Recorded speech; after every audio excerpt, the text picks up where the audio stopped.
Why Al-Rabab is important? Do you know why? I chose Al-Rabab, though there are other wives, but because she was so loyal to Imam Husayn, very loyal, to the extent that she could not live more than 1 year after Imam Husayn, and she died out of sadness and sorrow for Imam Husayn.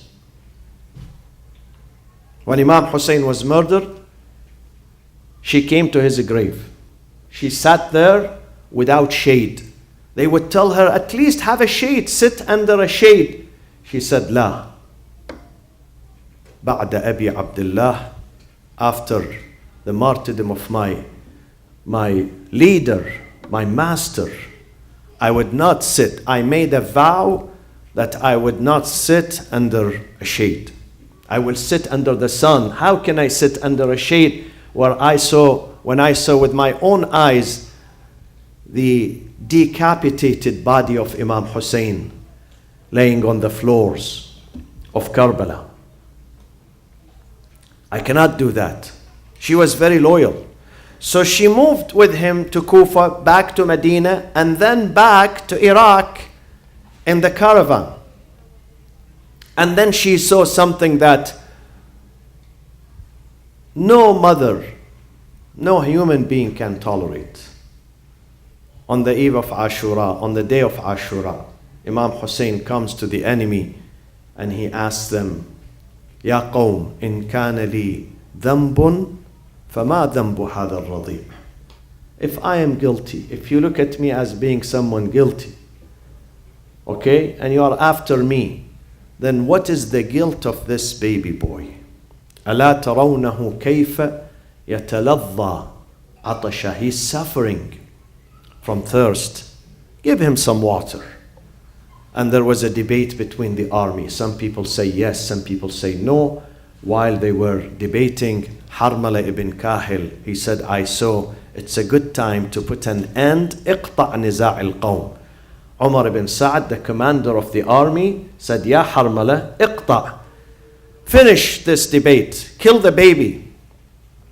And he sends his arrow to the neck, the small neck of the baby. And he says, Harmala says, the only time I cried in Karbala, I sent an arrow to the heart of Imam Husayn, I didn't cry. To the eyes of Abu al-Fadl Abbas, I did not cry.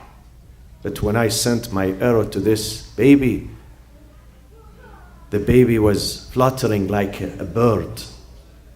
Ala yaday abi, on the hands of his father Hussein. I felt very sorry after sending this arrow and murdering the baby. Rabab saw this scene right before her eyes. And she's a mother of a baby who's only 6 months old. She's very attached to the baby, and the baby is attached to his mother. But she knew that she has a bigger message. She has to sacrifice for the bigger advantage, for the bigger result, for the bigger objectives and goals of Imam Husayn alayhi salam, and that is the preservation of Islam.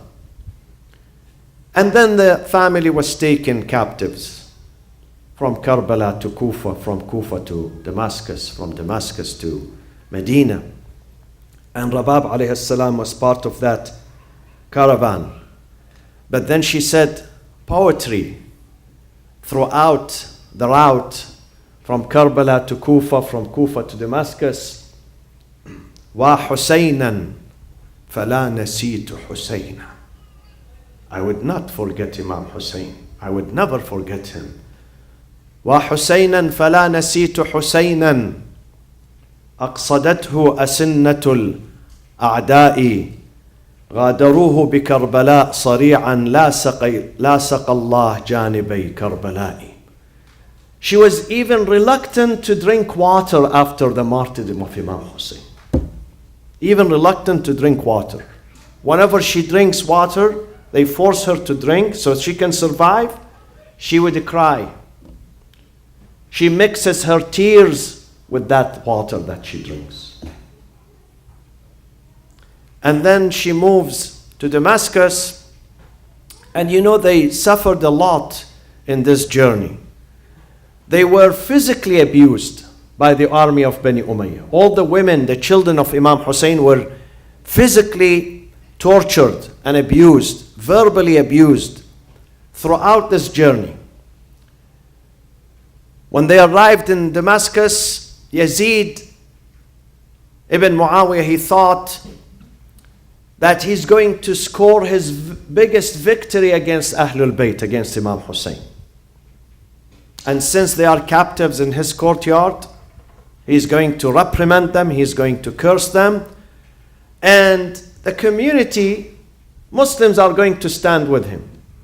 But subhanallah, God has a beautiful verse in the Quran. وَلَا يَحْسَبَنَّ الَّذِينَ كَفَرُوا أَنَّمَا نُمْلِي لَهُمْ خَيْرٌ لِأَنفُسِهِمْ إِنَّمَا نُمْلِي لَهُمْ لِيَزْدَادُوا إِثْمًا وَلَهُمْ عَذَابٌ أَلِيمٌ. Those tyrants, those dictators, those murderers, wrongdoers, ظلموا, they should not think that these small victories, it's a blessing for them, it's a success for them. It's not a success, it's a curse. We allow them to score these small victories, but then when we punish them, we're going to punish them with no mercy. We're going to punish them severely. In that courtyard, a man stands. Of course, Rubab alayhi salam, she saw the head of her husband, Imam Husayn, being beaten by Yazid ibn Muawiyah, being insulted by Yazid ibn Muawiyah. And so they stood. Lady Zainab, Lady Kulthum, all the women, they spoke out. And then people realized, some people who were naive until that day, they didn't know what happened in Karbala. They thought that still Yazid is the legitimate leader. When they saw one of the companions of the Prophet telling Yazid, "Irfa' sawtaka an hadha al-ra's." Don't hit Imam Husayn, don't abuse him. فَلَطَالَمَا رَأَيْتُ رَسُولَ اللَّهِ صَلَّى اللَّهُ عَلَيْهِ وَآلِهِ. How oftentimes I saw the Prophet with my eyes kissing the head of Imam Husayn, kissing his eyes. Don't do that. When this man, who is a companion of the Prophet, said this, people realized that this is the head of Imam Husayn. This is the grandson of the Prophet. Those are the family, the women of the Prophet. So they stood one after the other. They said, سَوَّدَ اللَّهُ وَجْهَكَ يَا Yazid. May God darken your face, O tyrant Yazid. This is what you are doing with the noblest family, with the best family on earth, with the family of our Prophet. This is how you treat them? So the caravan was released because Yazid had no choice but to send the family of the Prophet back to Medina. Otherwise, he wanted to kill them and bury them there. But because of the pressure of the people, the populace, against Yazid and his regime, he decided to release the family of the Prophet from captivity, and he sent them back to Medina. So that when they left Medina, the journey took about 15 days to get from Medina to Karbala. About 15 days. From Damascus to Karbala, before they reached Medina. 15 days from Damascus to Karbala. So they stayed for 3 days in Karbala. Women, including Rubab, she wanted to stay longer next to her husband, and guess who else? Her baby boy. Both are buried there. Imam Husayn himself and his baby boy, Abdullah. She said, I have nothing to do in Medina. I have no relatives. Those are my relatives. My husband and my baby are buried here. So I stay next to their grave. But they pressured her to come back to Medina. When they reached Medina, the caravan of Imam Husayn, the Umayyad Umawi governor of Medina by the name of Sa'id ibn al-As had ordered, after the tragedy of Ashura, he had ordered all the homes of Imam Husayn to be demolished. No more homes. The same policy that the Israelis are doing against the Palestinians today. Exactly. Good alliance between the two. So the family of Imam Husayn came back to Medina. They have no properties, no more homes. Rubab has nowhere to stay. So many people came from the Ashraf of Medina, the notable people in Medina, the honorable men in Medina. They asked for her hand to marry her.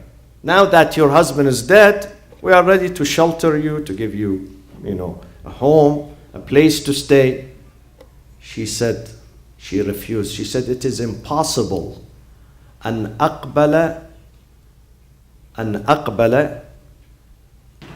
is impossible for me to accept a father-in-law after Muhammad sallallahu alayhi wa sallam. لا يكون لي حموا بعد رسول الله صلى الله عليه وآله وسلم. I was married to Imam Husayn. Now I come back and marry this person and that, it's impossible. So she decided that I will go back to Karbala. She stayed only a few days in Medina. Then by herself, she left Medina going back to Karbala, and she stayed next to the grave of Imam Husayn in the land of Karbala. Lamenting Imam Husayn, weeping for him, reminding people, those visitors who come, of the tragedy of Karbala. For 1 year, until she got very sick, severely sick. Her family, her tribe came. She said to her, you're going to perish here, you're going to die. You are not eating, you are not drinking, you are not taking care of yourself. You are sitting in the sun. She got severely sick, so therefore they had to force her again to leave Karbala after 1 year and come back to Medina. As a result of her sickness, she died in the year 62. Karbala happened 61. The death of Lady Rabab bint Imra al-Qais took place only 1 year after the martyrdom of Imam Husayn in the city of Medina, and she was buried in the cemetery of Al-Baqiyah.